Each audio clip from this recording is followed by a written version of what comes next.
Hello dear students, welcome to BPS commerce guide. আজকে আমরা যে বিষয়টা নিয়ে আলোচনা করব সেটা হচ্ছে West Bengal audit and account সার্ভিসের প্রিলিমস এক্সামিনেশনে বিশেষ কিছু আর্টিকেলস ধরে ইন্ডিয়ান কনস্টিটিউশনের যে আর্টিকেলস আছে সেই আর্টিকেলস, কিছু ইম্পর্টেন্ট আর্টিকেলস আছে, সেখান থেকে বারবার কিছু প্রশ্ন করা হয়। তো সেই সমস্ত আর্টিকেলসগুলো আমরা এখানে ডিসকাশন করব। খুব ইন ডিটেলসে যাব না, কারণ ইন ডিটেলসের সেই ভিডিওগুলো কিন্তু তোমরা ইউটিউবে বিভিন্ন চ্যানেলে খুঁজে পেয়ে যাবে। জাস্ট আমরা যে সমস্ত ইম্পর্ট্যান্ট আর্টিকেলস আছে সেইগুলোকে আমরা এখানে কিন্তু দেখব কি কি এসছে। তো ফার্স্ট আর্টিকেলটা হচ্ছে আর্টিকেল 265। আর্টিকেল 265 বেসিক্যালি হচ্ছে অথরিটি অফ ট্যাক্স। তো এখানে কি বলছে, article 265 of the Constitution deals with the taxes not to be imposed saved by the authority of law. It means that no tax shall be levied or collected except by the authority of law. তো authority of law ছাড়া, that's authority of law মানে authority of law বলতে এখানে আমাদের state government, central government অথবা union territory যে রয়েছে তার গভর্নমেন্ট অথবা লোকাল অথরিটি বলতে মিউনিসিপ্যালিটি। তো এদেরকে আমরা বোঝাই যে অথরিটি অফ ল। তো এরা ছাড়া অন্য কেউ কিন্তু ট্যাক্স চার্জ করতে পারবে না বা ট্যাক্স কালেক্ট করতে পারবে না। যেরকমভাবে আমাদের মিউনিসিপ্যালিটি আছে, মিউনিসিপ্যালিটি আমাদের থেকে মিউনিসিপ্যাল ট্যাক্স কালেক্ট করতে পারে, বা সেন্ট্রাল গভর্নমেন্ট কিছু ট্যাক্স জিএসটি আকারে কালেক্ট করছে আমাদের থেকে, বা কাস্টমস ডিউটি সেন্ট্রাল গভর্নমেন্ট আদায় করছে। তো যাদের কাছে ক্ষমতা আছে, দ্যাট মিন্স অথরিটি যার কাছে আছে, সেই একমাত্র ট্যাক্স কিন্তু কালেক্ট করতে পারবে। এটা আর্টিকেল 265-এ লেখা আছে। নেক্সট হচ্ছে আর্টিকেল 292। আর্টিকেল 292-তে সেন্ট্রাল গভর্নমেন্টের কাছে কিছু ক্ষমতা দেওয়া আছে। সেই ক্ষমতাটা হচ্ছে সেন্ট্রাল গভর্নমেন্ট কনসোলিডেটেড ফান্ডের ওপর যে লোন নেওয়া হয়ে থাকে তার ওপর কিন্তু সে গ্যারেন্টি দিতে পারে। কি বলছে, article 292 of the constitution of India extend the executive powers of union government to give guarantee on the security of the consolidated fund of India within such limit if any as may be fixed by the parliament. তো অ্যামাউন্টটা কি না, যে অ্যামাউন্টটা loan নেওয়া হয়েছে বা foreign government থেকে যখন লোন নেওয়া হয় সেটা কিন্তু কনসোলিডেটেড ফান্ডের এগেনস্টে গ্যারেন্টি দেওয়া হয়। ইনকেস যদি ইন্ডিয়ান গভর্নমেন্ট জাপানিজ গভর্নমেন্টের থেকে কিছু টাকা লোন নেয়, সেই লোনটা কিন্তু কনসোলিডেটেড ফান্ডের এগেনস্টে কিন্তু সিকিওর করা হয়। তো এইটা আর্টিকেল 292-তে বলে দেওয়া আছে। নেক্সট আর্টিকেল হচ্ছে আর্টিকেল 123। এটা খুব ইম্পর্ট্যান্ট আর্টিকেল। এই আর্টিকেলটা বেসিক্যালি প্রেসিডেন্টেরকে যে ক্ষমতা দেওয়া হয়েছে অর্ডিন্যান্স পাস করার, অর্থাৎ সেন্ট্রাল গভর্নমেন্ট যদি কোনো ইমিডিয়েটলি কোনো লকে ইমপ্লিমেন্ট করতে চায়, বাট সেই সময় পার্লামেন্টে যদি বোথ হাউস বা কোনো একটা হাউস যদি বন্ধ থাকে, house upper house and lower house, দুটো হাউস আছে পার্লামেন্টে, যদি কোনো হাউস যদি এখন বন্ধ থাকে, যদি কোনো সেশন না থাকে, সেক্ষেত্রে প্রেসিডেন্টের কাছে কিন্তু সেই ক্ষমতা দেওয়া আছে। তো যে কোনো লকে ইমিডিয়েট এফেক্টে ইমপ্লিমেন্ট করার, এটা হচ্ছে আর্টিকেলস 123-তে বলা হচ্ছে, যেখানে বলছে deals with the ordinance making power of presidents. এখানে প্রেসিডেন্টের অর্ডিন্যান্স মেকিং পাওয়ার সম্বন্ধে বলা আছে। তো president has many legislative powers and this power is one of them.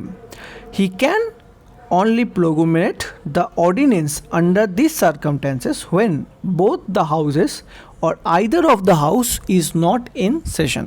তো সেখানে অর্ডিন্যান্স পাস করার ক্ষমতা আর্টিকেল 123-তে কিন্তু দেওয়া আছে, যেখানে প্রেসিডেন্ট তার অর্ডিন্যান্স পাওয়ারের ক্ষমতা ইমপ্লিমেন্ট দিয়ে যে কোনো লকে কিন্তু ইমিডিয়েট এফেক্টে ইমপ্লিমেন্ট করতে পারেন। আর্টিকেল 287 কি বলছে, it's prohibit state government from imposing tax on sale and consumption of electricity by the union government or union railways. That means Indian Railway and central union government, that means central government যে electricity consumption করবে বা sell করবে তার উপর tax কিন্তু impose করা যাবে না। দ্যাট মিন্স কী বলছে এখানে, যদি খুব সহজ ভাষায় বলি তো স্টেট গভর্নমেন্ট ধরতার, এখানে আমি যদি স্টেট গভর্নমেন্টকে ওয়েস্ট বেঙ্গল গভর্নমেন্ট বলি তাহলে ওয়েস্ট বেঙ্গল গভর্নমেন্ট কিন্তু কোনো ধরনের ট্যাক্স চার্জ করতে পারবে না স্টেট সেন্ট্রাল গভর্নমেন্ট অ্যান্ড রেলওয়েজের ওপর যে ইলেকট্রিসিটিটা তারা কনজামশন করছে অথবা সেল করছে তার ওপর কোনো ধরনের স্টেট কিন্তু ট্যাক্স ইম্পোজ করতে পারবে না। এটা আর্টিকেল 287-এ বলা আছে। Next article 267। আর্টিকেল 267 কী বলছে আগে পড়ে নেওয়া যাক। Taxes on sell or purchase of goods and taxes on consignment of goods shall be levied and collected by the government of India but shall be assigned and shall be deemed to have been assigned to states on or after first day of April 1996 in manner provided in clause 2. That means এখানে goods sale and purchase এর উপর কিছু tax যেটা central government, that is government of India যেটা charge করে সেই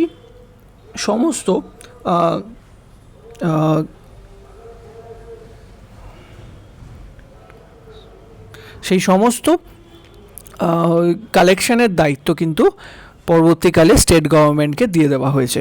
তো article 269-এ কী বলছে, যে সমস্ত কনসাইনমেন্ট হবে, যেগুলোর consignment that means sale and purchase হবে, সেইগুলোকে আগে যেটা সেন্ট্রাল গভর্নমেন্ট কালেক্ট করতো সেই কালেকশনের দায়িত্ব এবং সেটা লেভি করার দায়িত্ব কিন্তু বর্তমানে স্টেট গভর্নমেন্টের ওপর দেওয়া হয়েছে। নেক্সট আর্টিকেল 285-এর কথা চলে আসি। আর্টিকেল 285 কী বলছে সেটা একবার দেখে নেওয়া যায়। The property of union shall save in so far as parliament may be law otherwise provided be exempt from all taxes imposed by state or any authority within state. That means property, no tax will be levied on the property of the union government, that means central government.